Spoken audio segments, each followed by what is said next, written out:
Hello everybody and welcome back to my channel. If you're new here, thank you so much for being here. My name's Charlene and this is my lovely little channel all about books, travel, gaming and anything cozy. Thank you for being here. So today I was thinking about what kind of video I wanted to do next, and I've got a couple of really exciting videos lined up, and so I thought in the meantime I would take you through my top 5 books of all time. Now, as soon as I said that, I'm immediately regretting saying that because I'm a person that reads continuously and I read quite a lot, and I just feel like as a person who loves to read, those top 5 could change at any time. However, as of now, which is August 2024, these are my top 5 books. And when I say top 5, I mean my favourite top 5 books that I read most.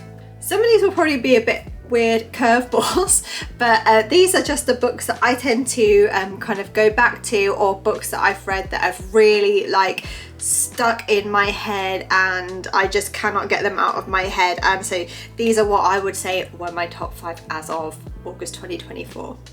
And I'm not going to put them in order, I don't think, of 5, 4, 3, 2, 1, because that's just way too much pressure for my brain to cope with putting them in some kind of order. So I'm not going to do that. I'm just going to talk you through the 5, and I don't know in what order they go, but they're my top 5. So the one I'm going to start talking about, I'm so excited to be talking about my top 5 books. The one I'm going to start talking about is The Girl on the Train by Paula Hawkins. I know how battered this looks, and I've tried so many times to get this sticker off, but it just peeling and it just sticking in parts, so please don't do that, WH Smith. But yeah, I'm going to start talking about this book, The Girl on the Train, because this was the book that got me back into reading in a big way. So I've been a reader pretty much my whole life, you know, like when parents read to you and then you got your own little book collection, and I've always been a person that's consistently reading a book here and there. But this is the book that made me start to take reading seriously again. I actually picked this book up on my way to Florida. I was going off to Disney and I wanted something to read on the plane. And so I picked this one up in WH Smith in the airport, because that's what you have to do before a flight. And I was just in. Immediately, I was so invested in this book. You can tell how worn it is, frayed edges, sunscreen on the pages, probably watermarks from where I've been reading it around by the pool and things like that. But I even I don't know if you can get this shape and cover and size of book anymore. Whenever I've seen it since, it's been the movie poster cover, I think it's Emily Blunt that paints the main character, but it's normally a still from the film and not this original cover. But I love it. I love the feel of it. I love just everything about it. It's so nostalgic is not the right word because it's not that old, but you know, it's just so comforting to me. If you haven't read this book or seen the film, it is basically a thriller, kind of mystery thriller. I think it may have been Paula Hawkins' first book, but yeah, maybe don't quote me on that. But it's basically, I'm not going to go into too much detail about it in case you haven't read it. I don't want to give away any spoilers, but it's basically a girl who is living a really, really troubled life, and she's dealing with a lot of rejection. She's dealing with the breakdown of her marriage, the loss of her job, and she turns to alcohol. And yeah, she just, sorry, that's somebody's just texting me. And she just basically kind of loses her grip on reality. I think that's the best way to say it. And she's traveling back and forth on the train, and she's looking out the window, looking at the houses alongside the train track, thinking about other people's lives and what their realities are like and what their lives look like. And it becomes very entwined, and throughout the book and or film, you can't quite tell in a lot of ways what is real and what's in her mind. And the twist at the end, I just won't get over. I just thought it was absolutely incredible. In case you haven't guessed, because obviously these are my top 5 books, all of these books to me are a 5 out of 5. So this one is definitely a 5 out of 5. And if you haven't read it, please pick it up and make sure you do, because I couldn't recommend this anymore. The second book I'm going to talk about in my top 5 is You by Caroline Kepnes. I just want to start by saying I read this book years and years and years ago, way before the TV program came out, and I love this book so much. I have read it over and over again. I've read it multiple times, to the point where I saw that there was a Netflix show come out called You, and it's obviously based on this book, and I watched probably about 5 or 10 minutes of the first episode. And you know when you've got such a strong image in your head of what every character looks like and what everything is like, and it just didn't match up at all to the image that I had in my head of all these characters. So I just thought, I can't, I've refused since then to watch it, and I know people love the program. I just can't get over the disconnect between the program and the book in my mind. So You, this is another thriller, and this really got me out of a few reading slumps. As soon as I pick this up, I know I'll be turning the page, I'll be reading quickly, which for me is not a normal thing. I'm a very slow reader.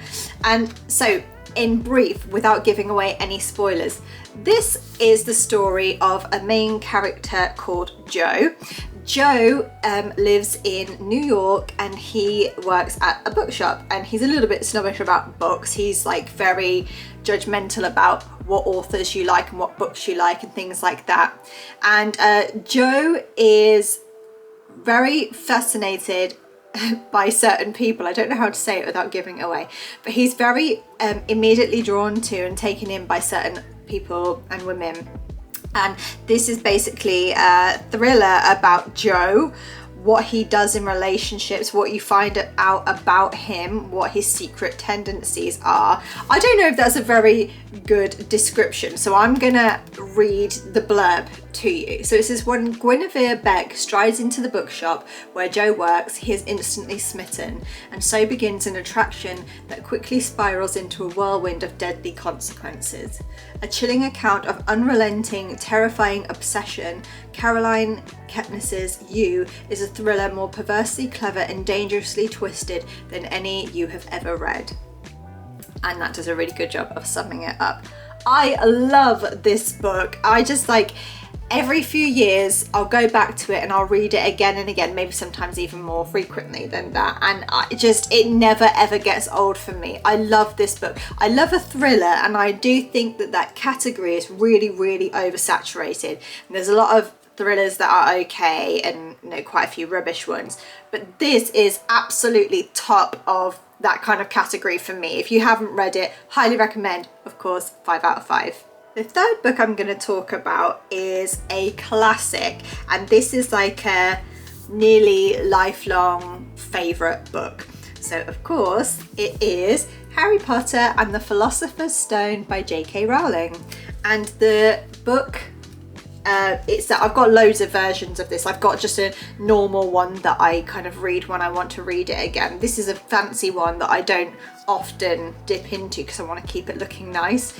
But I think this was part of, I've got an entire collection of this kind of edition downstairs, and it comes in a really nice fancy case and everything. Oh, that's what it's called, the Hogwarts House edition, and it's obviously Gryffindor because that's my house. So yeah, I'm not even going to bother talking to you about Harry Potter. Everybody knows Harry Potter, pretty much everyone in the world knows Harry Potter, and this is a classic. So like, this is something that like usually around like winter or Halloween, Christmas, that kind of time, when I'm feeling like, it's cold outside and I want to get cozy and I want to bundle up in a blanket and just read something that I know I love and is really comforting, this is usually what I'll reach for. I just absolutely love it. And it's like one of those things to me that like I feel like throughout my whole life I'll just keep going back to. I'm one of those people that like, I've got a few comfort books and a few comfort films and things like that, and programs that I'll just watch over and over and over. And this is one of those things. This is going to be a staple throughout my whole life. I love Harry Potter. I love the Wizarding World. Luckily, I've been to the Wizarding World of Harry Potter in London, I think 3 times. And then we've been lucky enough to must have been, to have gone to the Harry Potter theme park areas in Universal Studios and Islands of Adventure in Orlando, Florida. That was a lot harder to come out. I don't know why that was so hard for me to say, but I love Harry Potter. I'm so invested in the whole world. Yeah, 5 out of 5 always. Love, love, love it.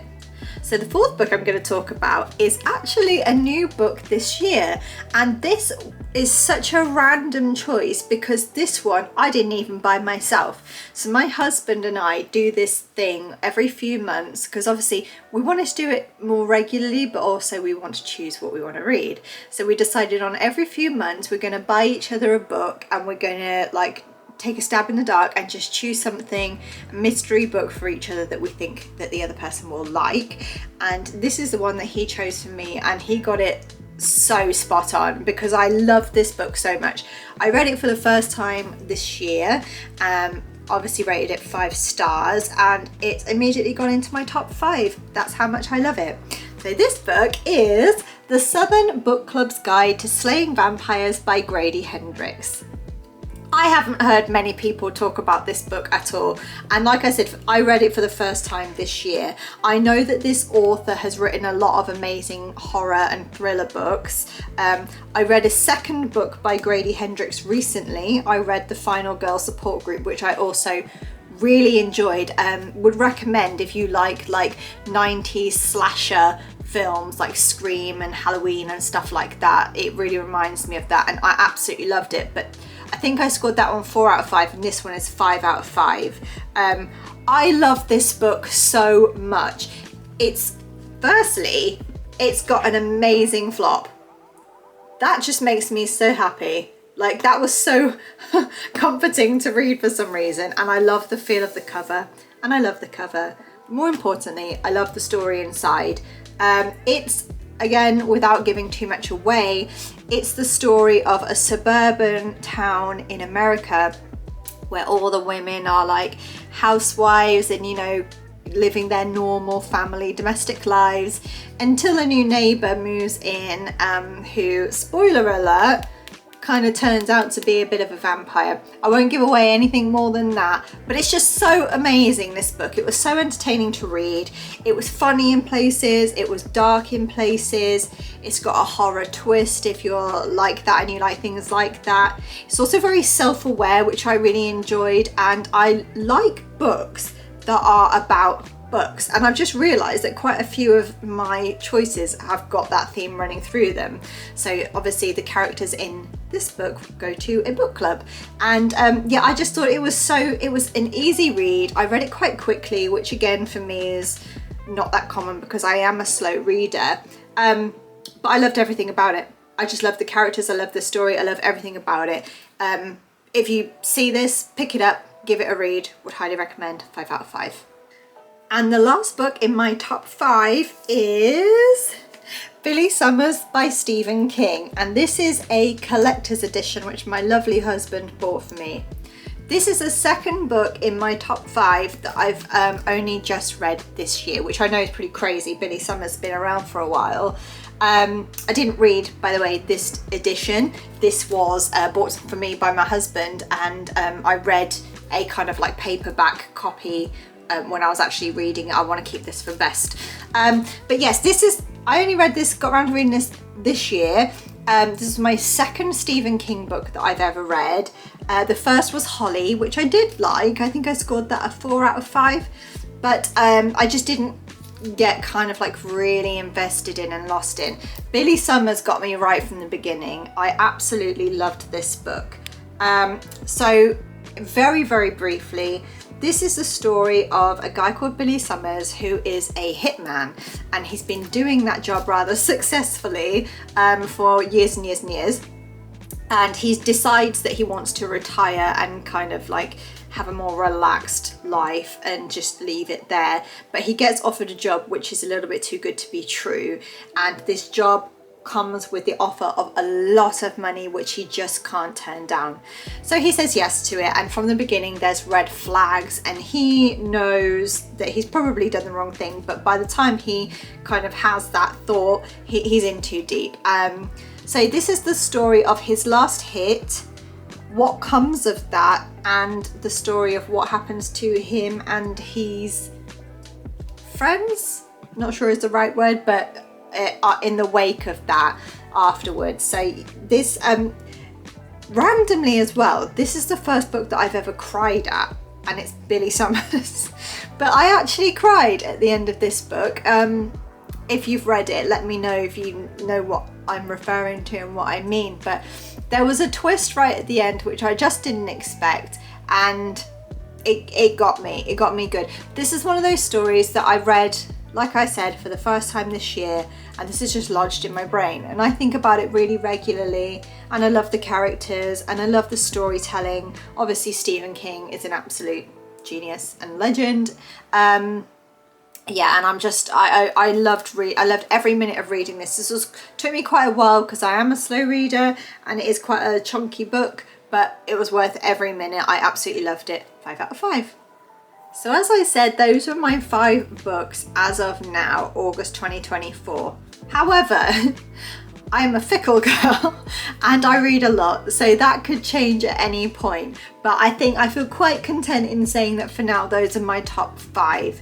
If you've got any book recommendations that you think would fit into that kind of, you can see what kind of thing I like, please let me know and give me some suggestions. That would be so good.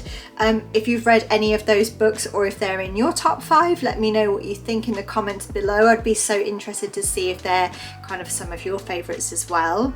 And yeah, if you've got any recommendations whatsoever or anything that I absolutely must get round to, please do let me know. Thanks so much for watching this video. Please give the video a thumbs up, that would be wonderful, and subscribe to my channel if you haven't already, that would be great. Get in touch with me. I'd love to talk to you all. I really want to build like a good book community. I don't have that many book friends in real life that are that interested in reading and stuff. I've got a few like online people that I speak to, but I would absolutely love to build a little community here. So please do get in touch, and like I said, like and subscribe and do all those things that support me. That would be lovely. Thank you again. It means the world that you've watched this video. I hope I haven't rambled on too much. Thank you so much for watching. I will see you soon.